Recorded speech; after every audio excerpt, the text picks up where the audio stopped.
రామనామం తారకనామం. తారకము అన్న మాటకు అర్థం ఏంటో తెలుసా అండి? మోక్షం ఇచ్చేస్తుంది.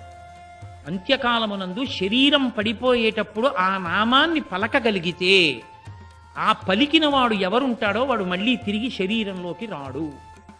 అటువంటి శక్తివంతమైన నామము ఈ లోకం మీద మొత్తం మీద ఉన్నది రామనామం ఒక్కటే. విష్ణు అన్నా కూడా తారకం కాదు, నారాయణ తారకం కాదు, రామ తారకం. రామ దాటితే ప్రణవం ఒక్కటే తారకం. ప్రణవము అన్ని ఆశ్రమాల్లో ఉన్న వాళ్ళు చెప్పరు. నేను నా కులదేవత పార్వతీ పరమేశ్వరుడు కావచ్చు, కానీ తారకం మాత్రం రామనామమే. రాముడే, రామచంద్రమూర్తి నామమే తారకనామం. వశిష్ఠుడు పెట్టాడు ఆ నామాన్ని. రామ అంటూ ఎవడు వెళ్ళిపోయాడో వాడు తిరిగి రాడి. ఆ నామానికి ఉన్న శక్తి అటువంటిదండి. దాన్ని మీరు తేలిగ్గా తీసుకోకూడదు. నేను ఎందుకు చెప్తున్నానంటే, గుంటూరులో రామనామ క్షేత్రం అని ఉంది ఇప్పటికీ. మీరు ఎప్పుడైనా గుంటూరు వెడితే చూడొచ్చు. ఆ రామనామ క్షేత్రంలో ఒకానొకప్పుడు రాగం పిచ్చయ్యదాస్ గారని ఉండేవారు. ఆయనకి ఇంకా ఎంత నామం అంటే నిద్రలో కూడా ఆయన పెదవులు తిరుగుతూ ఉండేవి, రామ రామ రామ రామ రామ రామ అని. ఆయనకి రామనామం మీద ఎంత వ్యామోహం అంటే పుట్టినదాదిగా. ఆయన పెళ్లి జరుగుతున్నప్పుడు ఆడపెళ్లి వారిని ఆయన ఒక విషయం అడిగారు వాళ్ళ నాన్నగారిని.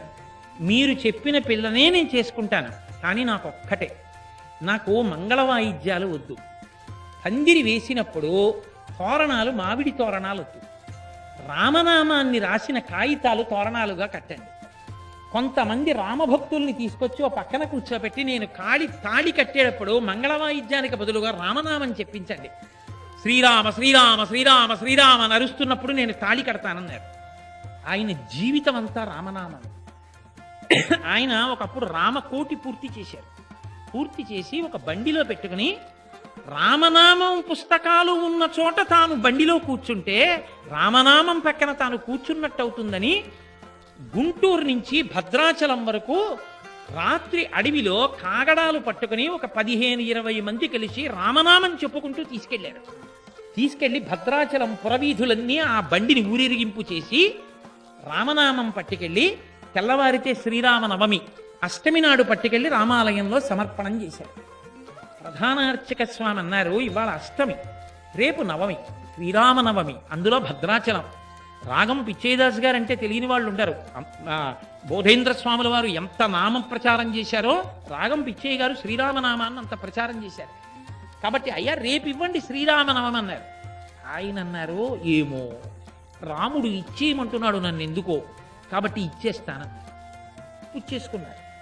ఆయన ఆ రోజు రాత్రి తెల్లవారితే శ్రీరామనవమి మహానుభావుడైన రామచంద్రమూర్తి పుట్టినరోజు.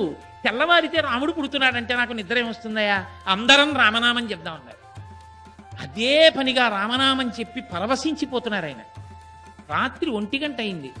ఆయన రామనామం చెప్తూ పారవస్యంగా భద్రాచలం ఆలయం కింద ఉన్నటువంటి మఠంలో ఉన్నారు. ఆయన ఆలయ శిఖరం వంక చూస్తుండగా ఆయనకి రామదర్శనం అవుతుంటే ఆ రామచంద్ర ప్రభువుని చూస్తూ ఆనందోద్వేగంలో శరీరంలోంచి ప్రాణం ఉత్క్రమణం అయిపోయింది.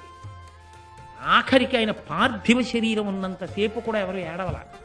రామనామం చెప్తూనే ఉంచి శ్రీరామనవమి నాడు రాగం పిచ్చయ్యదాస్ గారు భద్రాచలంలో శరీరం విడిచిపెట్టారని సీతారామ కళ్యాణానికి వచ్చిన కొన్ని వేల మంది గోదావరి ఒడ్డున నిలబడి రామనామం చెప్తుండగా ఆయన శరీరాన్ని కాల్చేశారు.